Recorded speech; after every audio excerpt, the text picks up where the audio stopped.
বাংলাদেশের ঐতিহ্যবাহী জেলা সর্বকনিষ্ঠ জেলা মেহেরপুর গাংনী থানার অন্তর্গত মোহাম্মদপুর ইসলামী সমাজ কল্যাণ সংস্থা ও পাঠাগার কর্তৃক আয়োজিত 2 দিন ব্যাপী তাফসীরুল কোরআন মাহফিল সম্মানিত সভাপতি জনাব রাশেদ কবির দামাত বারকাতুহুল আলিয়া, মাহফিলের প্রধান অতিথি বিশ্বনন্দিত মুফাসসির কোরআন শহীদ আল্লামা দিলাওয়ার হোসেন সাইদি রহমাতুল্লাহ আলাইহির সুযোগ্য পুত্র আলহাজ শামীম সাইদি দামাত বারকাতুহুল আলিয়া, উনি চলে এসেছেন অলরেডি, এখানে কিছুক্ষণ পরে আসবেন ইনশাআল্লাহ। মাহফিলে এতক্ষণ যারা কথা বললেন যশোর থেকে আগত ইসলামিক সঙ্গীত শিল্পী সারা জাগানো বক্তা জনাব কবির বিন সামাদ দামাত বারকাতুহুল আলিয়া, বলেন আমিন। মাহফিলে উপস্থিত থাকার কথা ছিল আমাদের এখানে বিশেষ অতিথি হিসাবে জনাব মোহাম্মদ আমজাদ হোসেন সাবেক সংসদ সদস্য মেহেরপুর গ্রুপ, বিশেষ অতিথি হিসাবে আমার আগে যিনি কথা বলছিলেন আমার কারাগারের সাথী মাজলুম ব্যক্তিত্ব রাজনীতিবিদ জনাব মোহাম্মদ ইসহাক সরকার সাবেক সাংগঠনিক সম্পাদক বাংলাদেশ জাতীয়তাবাদী দল যুবদল কেন্দ্রীয় কমিটির আতালাল্লাহু আমরাহু ওয়া বারাকাল্লাহু ফি হায়াতি আমিন। মাহফিলে উপস্থিত আছে আমাদের কুষ্টিয়ার সাবেক উপজেলা চেয়ারম্যান, সফল চেয়ারম্যান, ইসলামিক চিন্তাবিদ জননেতা জনাব মোশাররফ হোসেন, শ্রদ্ধাভাজন আমার বাবাজান দামাত বারকাতুহুল আলিয়া হায়াতে তাইয়্যিবা সিহাতে কুল্লিয়া কামনা করছি আল্লাহ যেন দান করে, বলেন আমিন। অসুস্থ হয়ে আছে একটা কোরআনের মাহফিলে মুনাজাত কবুল হয় আল্লাহর দরবারে, আমরা এটা বিশ্বাস করি। সে আশা নিয়ে বলছি আল্লাহ যেন দাদার হায়াতটা সুস্থতায় ভরিয়ে দেয়। এখানে উপস্থিত আছেন আপনাদের এই গাংনী উপজেলার সাবেক সফল চেয়ারম্যান ইসলামিক চিন্তাবিদ জননেতা জনাব নাজমুল হুদা আতালাল্লাহু আমরাহু ওয়া বারাকাল্লাহু ফি হায়াতি আমিন। এখানে উপস্থিত আছেন জনাব মাওলানা জাহাঙ্গীর আলম গাংনী দাখিল মাদ্রাসার সম্মানিত সুফার, অন্যান্য নামনা সম্মানিত ব্যক্তিবর্গ, সামনে বসা মুসলমান ভাইরা, পর্দার আড়ালের সম্মানিত মা এবং বোনেরা, প্রশাসনের ভাইরা, প্রাণপ্রিয় মেহেরপুরবাসী, এখনো দাঁড়িয়ে আছে কারা এরা? এত মূর্তি ভাঙার পরও যদি দাঁড়িয়ে থাকে আবারও ভাঙা শুরু করা লাগবে। বস বস তাড়াতাড়ি বসে পড়ে। এটা যদিও বাঁশবাগান নাকি বাঁশবাগান, কাঁঠাল বাগান, আম বাগান যাই বলেন, কিছু সময়ের জন্য এটা এখন জান্নাতের বাগান। এটা বিশ্বাস করেন তো? এটা এখন জান্নাতের অলরেডি বাগান হয়ে গেছে। আর আমরা কোরআনের বর্ণনা জানি, জান্নাতে কোনো মানুষকে আল্লাহ যদি একবার প্রবেশ করায় কোনোদিন তাকে আর বের করে দেবে। এখানে অলরেডি যারা চলে এসেছেন জান্নাতের বাগানে, আপনি যদি চলে যেতে চান এটা আপনার বিষয়, আল্লাহ আপনাকে বের করে দেবে। আর জান্নাতে আসলে আমরা কোরআন হাদিস পড়ে এতটুকু জানি, এবং শান্তি আল্লাহ সেখানে রেখেছেন। কোন মানুষ সেখান থেকে বের হতেও চাইবে না, আর আল্লাহ বের করে দেবে। এখানে যারা এসেছেন আপনাদের ভাগ্য আমাদের ভাগ্য অবশ্যই ভালো। কপাল ভালো না হলে হাজার হাজার মানুষ এলাকায় বসবাস করে, এরা পোস্টার মাইকিং প্রচার প্রসার সব করেছে, সবাইকে আল্লাহ আসার তৌফিক দেয়।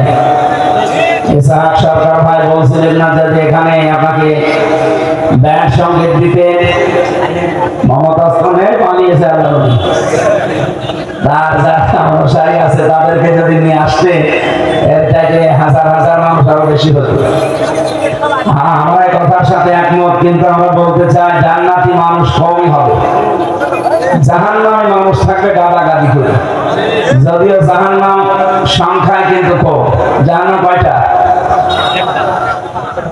জাহান্নাম একটা, কিন্তু তার স্তর আছে 7টা। আর জান্নাতও একটা, তার স্তর আমরা কোরআনে পেয়েছি 100টা। অথচ জান্নাতি মানুষগুলো সংখ্যায় কম হবে, তারা স্বাচ্ছন্দ্যে বসবাস করবে, আরাম আয়েশে থাকবে।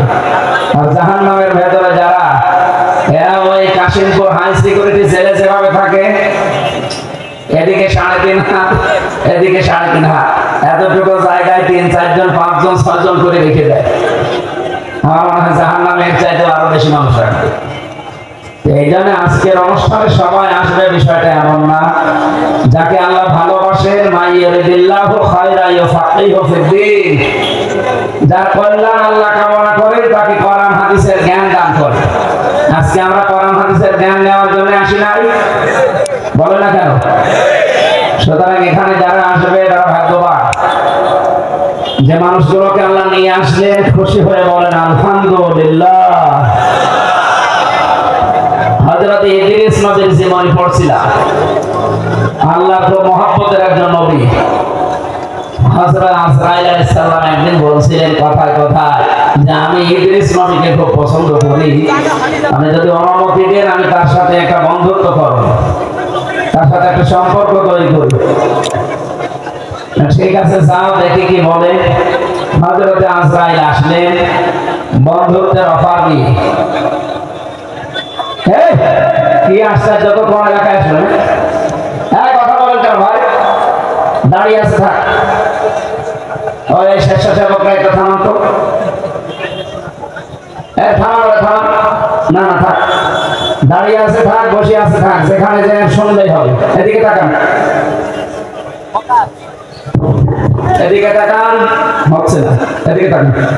আপনার দায়িত্ব পালন করা লাগবে না ভাই, আপনি দাঁড়িয়ে থাকেন। যার যেখানে ভালো লাগে বসে থাক। ঘরে গরমের ভেতরে তো আমি এমনি সেদ্ধ হয়ে যাচ্ছি, আর ফ্যান চলছে নাকি রওশনের সার, রওশনের সাথে তো এসে জোরে ঘুরতো। আর একটু সরিয়ে দে।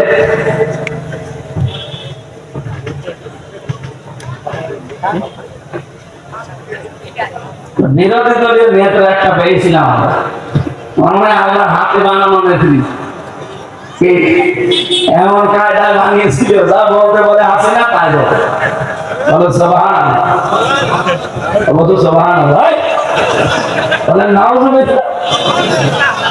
ওইরকম বিরোধী দলীয় নেত্রী আর 10 বছর থাকবে দেশ অলরেডি আল্লাহর ওলিরা খেয়ে ফেলতো। আল্লাহ আমাদেরকে হাতে ধরে বাঁচিয়ে দিয়েছেন, আলহামদুলিল্লাহ। এই কথাগুলো মনোযোগ দিয়ে শোনেন, যেহেতু নন্দিত মানুষ একজন আসবে। আর আমার বাড়ি তো খুব দূরে নয়, পাশে গ্রামের বাড়ি আমার হালসা, আমি থাকি কুষ্টিয়াতে। এটা আপনারা হয়তো মনে করছিলেন দাদা বললাম, আসলে আমার দাদা এই বয়সী, দাদা মারা গেছে ওই পর থেকে দাদা বলতাম। আর আমার দাদার চাইতেও কম না। দাদার মাধ্যমে আজকের এই অনুষ্ঠানে এসেছি।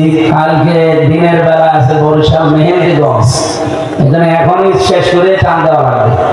রাতে বরিশাল শহরে এত দূরে দূরে প্রোগ্রাম গুলো পড়ে গেছে। আমার এই মাহফিল তো মনে হয় 25 তারিখে ছিল না, আমরা কোন কায়দা কৌশলে যে তারিখটা নিয়েছি তা আল্লাহ জানে, কষ্ট হয়ে যাচ্ছে।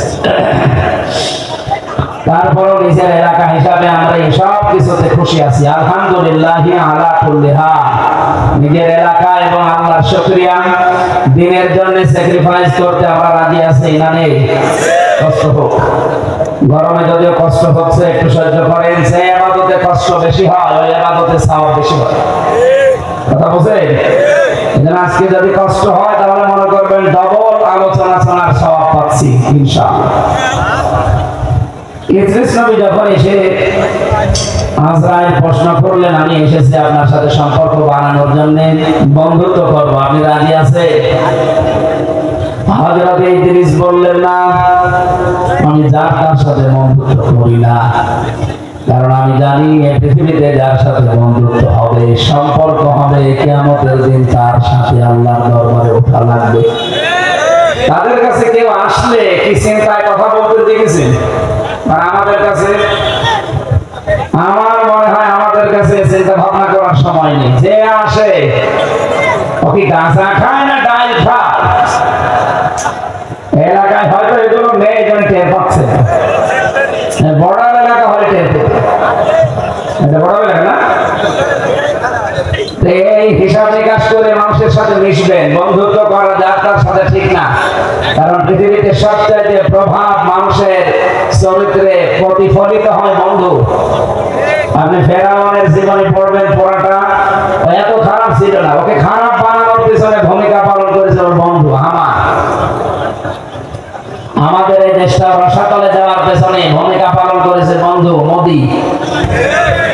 শয়তান যদি বন্ধ না হতো আমার মনে হয় এত খারাপ হতো। বন্ধুত্ব তার সাথে না করে যদি কোনো আল্লাহ মানুষের সাথে বন্ধুত্ব করতো অন্তত একটা জিনিস আমরা পেতাম। এখন যে জিনিস পেয়েছি সারা জীবন শুনলাম নাকি যে আমাদের স্বামী স্ত্রীর সম্পর্ক, এই সাদা দোলা ভাই হলে মানা যায়। এখন মুসলমানই দিই মুসলমানই দিয়েছে ওরা যদি এখন মুসলমানই দিতে হয় আপনি এই বুড়ো বয়সে হাজাম পাবেন ওই বয়সে হাজাম লাগবে না, ছোট মানুষ তার কাটতে পারবে না, বুড়ো হাজাম লাগবে। আর বুড়ো হাজামের হাতে আপনি ছুরি তুলে দে সাদা দেখা হচ্ছে আগা কাটতে যে গোড়া কেটে না। আমি হাসির জন্য বলি না, এটাই বাস্তব। এতদিন যারা এই কথা বলেছেন যে আমাদের স্বামী স্ত্রীর সম্পর্কে, এটা মিথ্যা কথা। সূরা বাকারা 221 নম্বর আয়াত অনুযায়ী কোন মুশরিকের সাথে কোন মুমিন মুসলমান নারীর বিয়ে দেওয়া জায়েজ আছে? নেই। সুতরাং এতদিন যারা এগুলো ছড়িয়েছেন হয় না জেনে না আবেগে, এইরকম কথা সামনে যেন কেউ বলবেন না।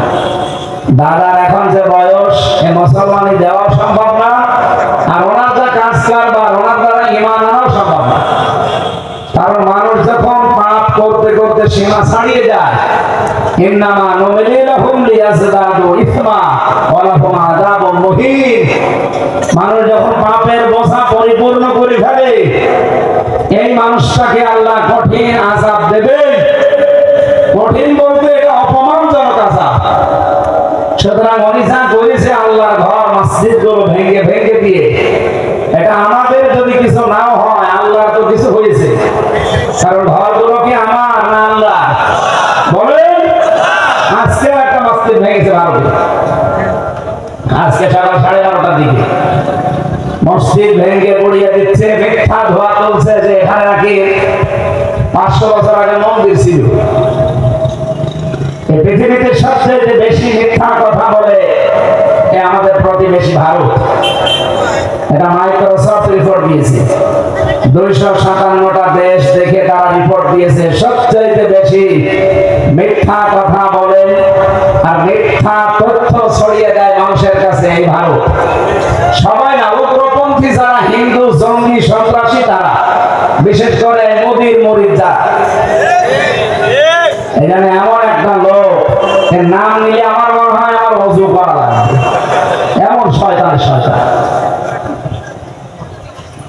পৃথিবীর 6 জন মানুষের তালিকা এসেছে, আপনি ইন্টারনেট ঘাটে 6 জন মানুষ পৃথিবীতে সবচেয়ে বড় নিকৃষ্ট। শুধু মুসলমানদের কাছে না, তাম দুনিয়ার সব মানুষ তাদের ঘৃণা করে, হয়তো বলতে পারে না। তার 1 নম্বরে নাম এসেছে নেতানিয়াহু, 2 নম্বরে নাম এসেছে মোদি, 3 নম্বরে যেটা পালিয়েছে আমাদের ওইটা। ওটা নাম যতই সুন্দর হোক, একটা ঘৃণিত নাম। ইয়াসির নামটা খুব সুন্দর ছিল, কিন্তু নামটা এখন গালি হয়ে গেছে না কেন? কারণ ইয়াসিরের পড়া জীবন আমি পড়েছি, ও কিন্তু কেন্দ্রীয় মসজিদের খতিব ছিল, ওর দেশ চলতো কোরআন হাদিসের উপরে, একটা মিশনে ওর দেশে ছিল না, সরকারি মালের কোনো অডিট ছিল না, যার যে দায়িত্ব দিয়েছে সে লুটে ফুটে খেতেও কিছু বলতো। এটা আমাদের 15.5 বছরে আমরা যেটা দেখলাম। তবে দেখেন, যারা যে দায়িত্ব দিয়েছে সেখানে সে আঙ্গুল ফুলে কলা গাছ হয়ে গেছে। কয়েকদিন আগে এক জায়গায় গিয়েছিলাম, মালয়েশিয়া, সিঙ্গাপুর, থাইল্যান্ড, এই জায়গাগুলোতে ঘুরি আর সেখানে থাকি, হোটেলে থাকি। হোটেল থেকে নিচে নেমে দেখি 2 শয়তান চা খাচ্ছে। কি গো এখানে? হুজুর আমার আগেই পালিস, আগেই পালালেন কেন? আপনার 620টা বাড়ি, ওই যে চট্টগ্রামের যেটা ভূমি মন্ত্রী ছিল, ওর বাড়ি কয়টা?